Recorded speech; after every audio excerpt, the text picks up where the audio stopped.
السلام عليكم ورحمة الله وبركاته. اللهم صل وسلم وبارك على سيدنا محمد وعلى آله وصحبه وسلم. ازيكم يا حبايب قلبي، عاملين ايه؟ يا رب كده تكونوا بخير وبصحة وسلامة.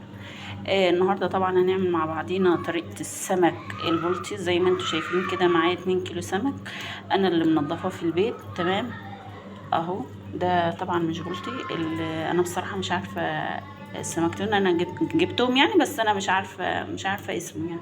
فاللي عارف يكتب لي في الكومنتات. تعالوا بقى نشوف المقادير.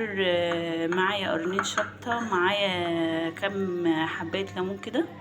تمام، معايا ملح، معايا شطه، معايا فلفل على كمون، معايا كزبره ناشفه، معايا توم.